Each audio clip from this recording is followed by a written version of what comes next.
evaluate where you are. Look at it, assess yourself. Assess yourself and assess the situation. What brought you there? What has brought you to this point? What did you learn from it?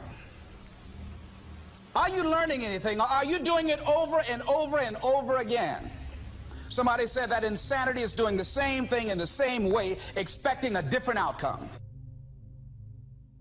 Don't let this year be like last. And if last year was great, still don't let it be that way. Raise the standard.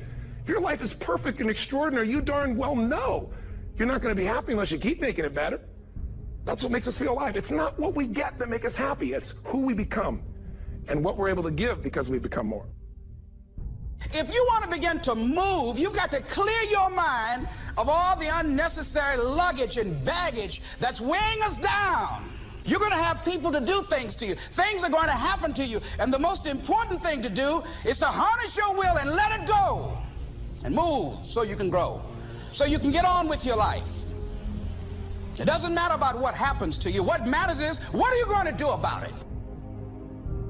If there's anything that'll shift your life, that'll get you to thrive in a difficult situation, is take some massive action. Try something else. Change it, try it, move it. Progress equals happiness. If you can start to make progress, if you can get yourself going, even if it's not perfect, if it doesn't work, you know what to do. Just change your approach. That doesn't work, change your approach. So often in life, people don't begin the journey because they're not quite sure what to do or how to do it right or how to do it perfect. You want to change your body? Get yourself moving. Don't wait for the perfect trainer. Just go out there and move. Put on your shoes and move and get momentum. I'm going to turn this situation around. I'm not going to sit back and moan and cry over what happened and what went wrong and who did what. I'm going to do something about this situation. The other thing is, take full responsibility for your life. Accept where you are and the responsibility that you're going to take yourself where you want to go. Someone said we have two primary choices in life. We can either accept conditions as they exist, or we can take the responsibility to change them. See, a lot of people want to exempt themselves from taking responsibility. All they want to do is talk about the problem. Every time you see them, they'll tell you their story over and over and over and over again. No. You want to take responsibility for your life. I got me here, I can get me out of this. And I'm getting out. I'm not going to be a volunteer victim. And so all you're looking for are new breakthroughs through practice and practice and practice. You'll get better and better and better. And there's still some things that will happen to you that will catch you on the blind side that you did not anticipate. You'll get knocked down, but you won't be knocked out. And so I say to you, it's possible you can live your dream if it's becoming a diamond, if it's having more, if it's achieving more, if it's being a better father, being a better mother, whatever it is, overcoming addiction, changing our society. It's possible you can live your dream. It's necessary that you have a plan of action, that you're resilient, that you stick to, and you work with the system, that you work with people, that you give support, and that you be there for them, that you have the vision and never give it up, that you become creative and relentless and keep on coming back again and again and again, and that it's you that you got to take personal responsibility to make it happen, and that it's hard. Easy is not an option. And when life knocks you down, jump back up and say, it's not over until I win. Avoid people and situations that upset you. See, there's some people that know just how to push your button. They know just what to say. But I'm not going to expend any energy arguing with anybody. Life is too short, ladies and gentlemen, and unpredictable.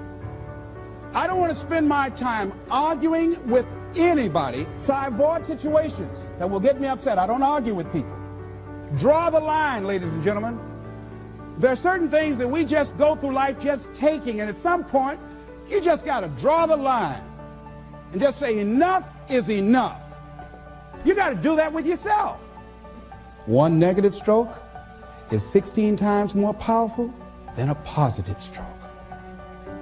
And if you have people around you who are not sensitive to who you are, and the people that can hurt you the most, ladies and gentlemen, are the people that you love.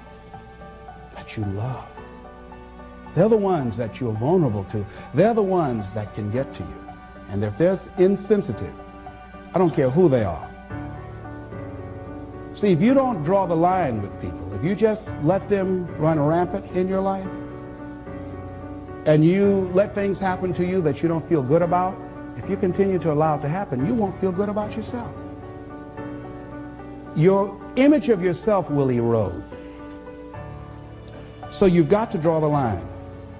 Why do people just go to a job where they're miserable, day in and day out? Why do people stay together and they're miserable, sleeping in separate rooms, or arguing, or the only thing they have in common is paying the bills?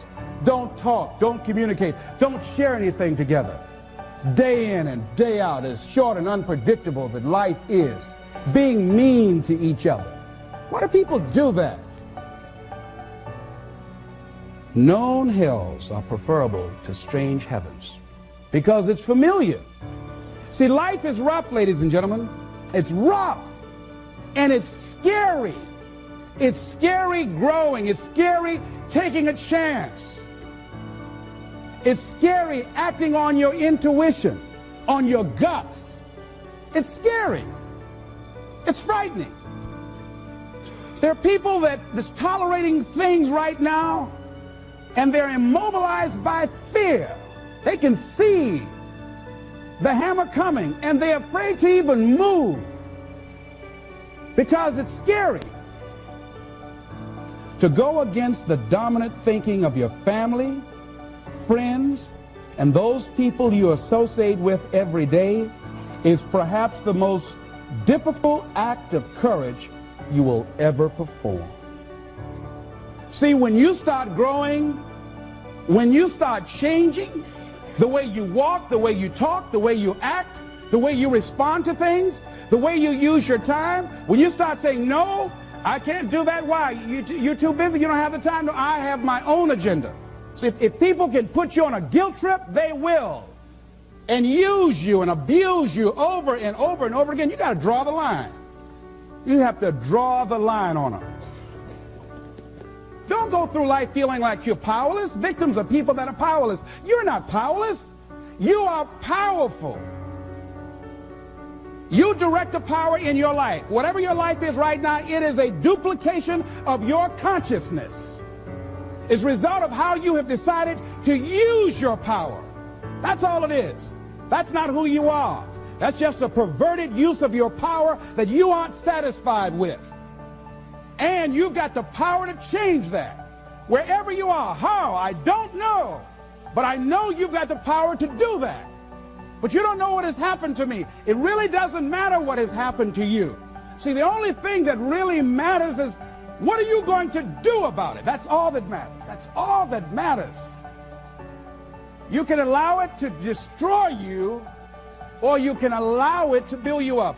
We never get to a level where we feel that there's nothing else for us to do, that we've achieved a certain number of goals and we figure that we're through. No, no. You don't want to stay there and celebrate too long like a lot of people do. They do something they consider outstanding. They go around talking about what they used to do. See, let me tell you, I used to do this and I used to do that. Excuse me, used to be's don't make no honey. What are you doing now? You're still here breathing. That means you've got some more to give. Doesn't matter how old you are, doesn't matter about where you are, doesn't matter about what you have, doesn't matter about what you've done. Life is about growing, it's about being productive, it's about stretching, it's about challenging yourself. So you start looking around and decide, hey, what else do I want to do? What got me here? It's a time for celebration, but also a time for reflection. What got me here? What worked? What did not work? What do I need to do to repeat so that I can get the same kind of results in other areas of my life? If the goal is to improve my health, if the goal is to improve my relationship, if the goal is to improve my income, if the goal is to improve something in society, what is it I need to do? Now, don't get confused with what you do with who you are. Don't trip. Don't go on some type of ego trip, talking about how bad you are. None of us do anything by ourselves. Develop an appreciation for external support as well as good fortune, because all of those things play a role. The other thing is, don't go overboard celebrating. You must meet with triumph and disaster and treat those two imposters just the same. You look at it, hey, I did it. I feel good about that. Now you're moving on to the next thing. Things did not work out the way you wanted them to work out. You didn't produce the results you wanted to produce. Hey, miss that. Win some, you lose some. Next, moving right on. Don't confuse who you are with what you do. And make your mind fertile ground for the seeds of opportunity. Think if you want to experience a sense of fulfillment, you've got to have an open mind so that ideas can come in there and take root and grow.